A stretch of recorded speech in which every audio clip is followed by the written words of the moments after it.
Hello friends, नमस्कार। इस video में टॉपिक स्टार्ट करेंगे इग्नू के सिलाइस कोर्स का पेपर BLII 012 और इस वीडियो में लोग देखने वाले हैं यूनिट नंबर 6 को, जिसका टाइटल होगा shelving and self rectification. Shelving क्या होती है इसके बारे में समझेंगे और सेल्फ रेक्टिफिकेशन क्या होता है, किस तरह से किया जाता है, यानी शेल्फ में सुधार किस तरह से होता है, इसके बारे में चीजें हम लोग अपनी इस वीडियो में कवर करेंगे। एक बार देख लेते हैं कौन कौन से टॉपिक्स हम लोग को पढ़ने हैं। सबसे पहले हम लोग शेल्विंग देखेंगे, क्या होता है, इसकी बेसिक डेफिनेशन क्या होती है, क्या सेंस है इसका, वो चीजें समझेंगे।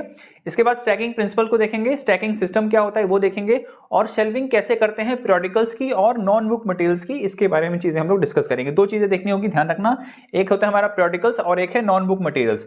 जो यहाँ पे शेल्विंग होगा वो हम लोग देखेंगे बुक मटेरियल्स की, कि बुक्स की जो होती है वो कैसे होती है, और यहाँ पे periodicals और नॉन बुक मटेरियल्स की शेल्विंग कैसे की जाती है इसके बारे में देखेंगे।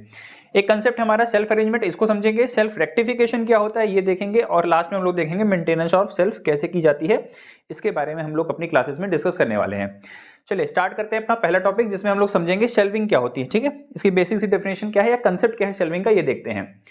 The books are arranged properly on the shelves to save the time of the reader as well as the staff. देखिए, कोई भी लाइब्रेरी में, किसी भी लाइब्रेरी में जो बुक्स होती हैं उनको प्रॉपर एक सिस्टमेटिक ऑर्डर में, या फिर जो भी क्लासिफिकेशन स्कीम आपने डिसाइड की अपनी लाइब्रेरी के लिए, उसकी क्लासिफिकेशन स्कीम के अकॉर्डिंग, या फिर आपने जिस भी तरह के शेल्विंग के प्रिंसिपल्स को अडॉप्ट किया है वो चीजें आपको अपनी लाइब्रेरी में अरेंज करेंगे, या फिर आप उसको एक सिस्टमेटिक ऑर्डर में रख सकते हैं। आप एसेशन रजिस्टर्स के जो ऑर्डर है उसके हिसाब से कर सकते हैं, या फिर कॉल नंबर के हिसाब से आप अपनी लाइब्रेरी में शेल्फिंग या फिर अरेंजमेंट कर सकते हैं। आपने जो भी मेथड अरेंजमेंट के लिए स्टार्ट किया है या फिर अडॉप्ट किया है, उसी के अकॉर्डिंग अपनी लाइब्रेरी में शेल्फ को पर डे, मैं कहता हूं कि लास्ट में जब भी एग्जाम आपका जो क्लास खत्म होगा, आपका जो स्कूल खत्म होगा, उस स्कूल के हर डे, हर टाइम पे लास्ट में आपको शेल्विंग करनी पड़ती है। सेल्फ रेक्टिफिकेशन एक ऐसा प्रोसेस है जो आपको ऑनगोइंग हमेशा करना होगा, लाइफ लॉन्ग करना होगा, जब तक आपकी लाइब्रेरी एग्जिस्ट करती है। पर डे आपकी लाइब्रेरी में आपने आने वाले यूजर्स को जो भी आपको सर्विसेज देनी है, उसमें एक सबसे बेस्ट सर्विस आपको मिलती है, वो होती है शेल्विंग। ठीक है, शेल्विंग क्या है, एक सेल्फ रेक्टिफिकेशन है। शेल्विंग का सेंस है सेल्फ रेक्टिफिकेशन करना। जब हम अपनी लाइब्रेरी के यूजर्स को ओपन एक्सेस देते हैं, वो यूजर्स जाते हैं, बुक्स निकालते हैं और उनको उस प्रॉपर जगह पे नहीं रखते जहां पे वो रखनी होती है। उनको नहीं पता कि इस लाइब्रेरी का अरेंजमेंट कैसे किया गया है, शेल्विंग किस तरह से की गई, उनको नहीं पता।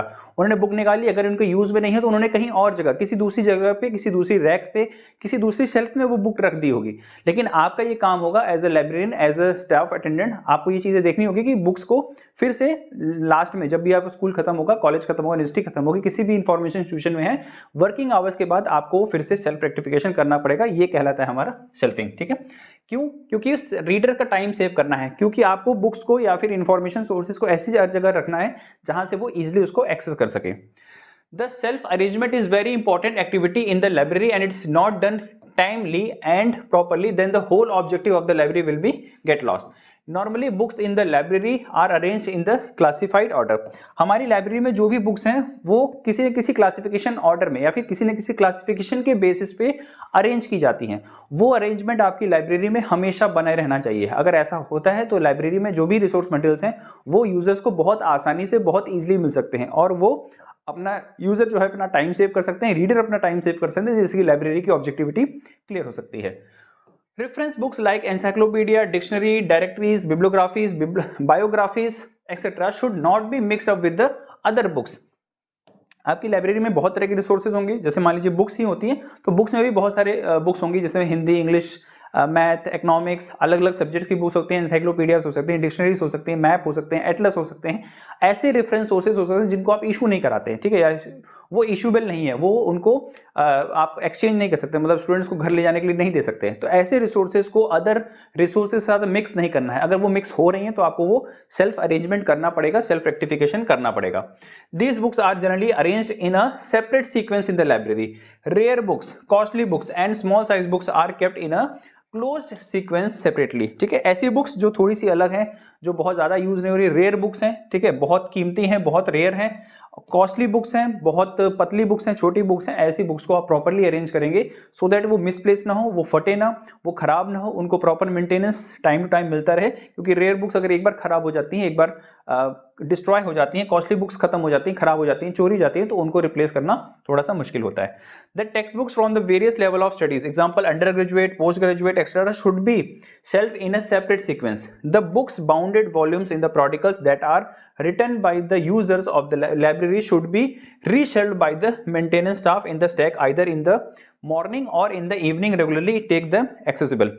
आपको लाइब्रेरी में जिस भी तरह के रिसोर्सेस हैं, चाहे वो प्रोडिकल्स हैं, चाहे नॉन प्रोडिकल्स चीज़ें हों, रेफरेंस सोर्सेज हों, बुक्स हों, अलग अलग सब्जेक्ट्स की हों, अंडर ग्रेजुएट हैं, पोस्ट ग्रेजुएट हैं, डॉक्टरल है, रिसर्च बुक्स हैं, किसी भी तरह के इंफॉर्मेशन सोर्सेज हैं, उनको properly day by day per day, या तो आप मॉर्निंग में करिए आपकी लाइब्रेरी को स्टार्ट होने से पहले, या फिर जब आपकी लाइब्रेरी क्लोज हो गई है उसके बाद का जो आपके टाइम है वर्किंग आवर्स के बाद का, उसमें आप अपनी लाइब्रेरी के बुक्स को या फिर अपने रिसोर्सेज को सेल्फ करेंगे। Finally non book materials like map, atlas, microfilm, CD roms, floppy etcetera are arranged in different sequence of shelving. जो हमारे नॉन बुक मटेरियल्स हैं, नॉन बुक मटेरियल्स जो बुक्स के फॉर्म में नहीं है लेकिन वो भी हमारे लिए इंफॉर्मेशन सोर्सेज हैं, जैसे सीडीज बुक के फॉर्म में है नहीं लेकिन वो हमारे लिए इंफॉर्मेशन सोर्सेज हैं, माइक्रोफिल्म्स ये हमारे लिए इंफॉर्मेशन सोर्सेज हैं, मैप जैसे चार्ट में जो मैप टंगे होते हैं वो, एटलसेस ये हमारे लिए नॉन बुक मटेरियल के फॉर्म में अवेलेबल हैं और इनको भी अच्छे से क्लासीफाई करना या फिर अरेंज करना ये हमारे लिए जरूरी है। इन सबको फिर से प्रॉपरली अरेंज्ड ऑर्डर में लगाना, जो भी आपका क्लासिफिकेशन ऑर्डर है उस ऑर्डर में अरेंज करना, चाहे वो आप किसी भी मेथड से कर रहे हो, कोई भी क्लासिफिकेशन स्कीम कर रहे हो उसमें फिर से उसी ऑर्डर में अरेंज करना, ये चीज हमारे लिए कहलाती है शेल्विंग। ठीक है, और ये डे टू डे करने वाली चीज है, पर डे की जाती है। शाम को जब आपके वर्किंग आवर्स लाइब्रेरी खत्म हो जाते हैं, जब यूजर्स जनरली आपकी लाइब्रेरी में नहीं रहते हैं, तब आपको प्रॉपरली वहां पे शेल्विंग करनी पड़ती है। नेक्स्ट है स्टैकिंग प्रिंसिपल्स। स्टैकिंग प्रिंसिपल्स क्या होते हैं? जब आप बुक्स को स्टैक्स में लगा रहे होते हैं, ठीक है, जो भी आपका अलमीराज है वहां पे जो स्टैक्स है उनको वापस जब उनको लगा रहे होते हैं तो वो कौन कौन से प्रिंसिपल, किन किन सिद्धांतों का ध्यान में रखना पड़ता है, वो चीजें देख लेते हैं। The following are the few important guiding principles which are will be follow while the stacking the library materials. पहला है properly utilize the space with the minimum wastage. आपकी जो लाइब्रेरी के स्पेस हैं उनको आपको खराब नहीं करना है, क्योंकि library is a growing organism, ये बात क्लियर है, वो बढ़ सकती है, बढ़ेगी भी टाइम के टाइम, लेकिन जो भी लाइब्रेरी के पास आपके पास लिमिटेड स्पेस अवेलेबल है, स्पेस भी हमारे लाइब्रेरी के लिए एक रिसोर्स है, उस प्रॉपर स्पेस में इस तरह से चीजों को रखना है कि चीजें वेस्ट ना हो। मतलब ऐसा भी ना हो कि आपने एक बुक इधर रखी, दूसरी बुक यहाँ रखी, तीसरी, मतलब एक अलमीरा में सिर्फ आपके पास 10-15 किताबें रखी हैं, ऐसा भी नहीं करना है। और ऐसा भी नहीं करना है कि किताबें एकदम से भर दी गई हो जिसमें निकालने में और उसको वापस रखने में चीजें दिक्कत हो रही हो और वहां पे यूजर का टाइम वेस्ट हो रहा है और रिसोर्सेज को डैमेज होने का खतरा हो, ये भी चीजें नहीं करनी है। ये प्रिंसिपल है स्टैकिंग का। ठीक है, इजीली एक्सेसिबल, उनको बहुत आसानी से इजी एक्सेस किया जा सके, इस चीज का आप ध्यान रखेंगे। Use of different type of stacks and furniture to save space. अलग अलग तरह के स्टैक्स के फर्नीचर्स आते हैं, अलग अलग तरह के मटेरियल्स आते हैं, उनका इस्तेमाल करते हुए आप इस प्रिंसिपल को, जो सेव द स्पेस है, उसका प्रिंसिपल को आप फॉलो करेंगे। Interconnectivity of the area frequently visit the users. ऐसे एरिया जहां पे यूजर्स ज्यादा विजिट करते हैं वो एरिया को आपस में एक दूसरे के साथ इंटरकनेक्ट, मतलब ऐसा नहीं हो कि मान लीजिए एक पॉलिटिकल साइंस का स्टूडेंट है, उसको हिस्ट्री की भी जरूरत पड़ सकती है, उसको पॉलिटिकल साइंस की भी जरूरत पड़ती है, उसको इकोनॉमिक की भी जरूरत पड़ सकती है, तो अब आपने हिस्ट्री का एक पोर्शन अलग से यहाँ बनाया है, इकोनॉमिक्स का कहीं दूर बना दिया है, पॉलिटिकल साइंस का कहीं दूर बना दिया, तो ऐसे नहीं करना है। ऐसे एरिया जो यूजर ज्यादा एक दूसरे के साथ कनेक्टेड फील करते हैं वो आपस में एक दूसरे के साथ कनेक्टेड होने चाहिए। Good environment like proper ventilation होना चाहिए, फ्रेश एयर अच्छे से आनी चाहिए, as well as the temperature and humidity control. ऐसे एरिया में जहां पे आपके रिसोर्स रखे गए हैं वहां पे फ्रेश एयर को या ह्यूमिडिटी को अच्छे से कंट्रोल रखना चाहिए, सो दैट कि जो आपके इन्फॉर्मेशन सोर्सेज है वो खराब ना हो। ज्यादा नमी रहेगी किताबों के पास या फिर ज्यादा ह्यूमिडिटी रहेगी तो वो किताबें डैमेज करने के लिए हो सकता है। Proper natural as well as the artificial light. Natural light और as well as artificial light ऐसी होनी चाहिए जिससे थोड़ा सा एनवायरनमेंट पीसफुल रहे, मतलब ज्यादा लाइट भी ना आए, ज्यादा रोशनी भी ना हो और वहां पे कम रोशनी भी ना हो, या आर्टिफिशियल लाइट का इस्तेमाल करते हुए आप लाइट को प्रॉपर मेंटेन करेंगे।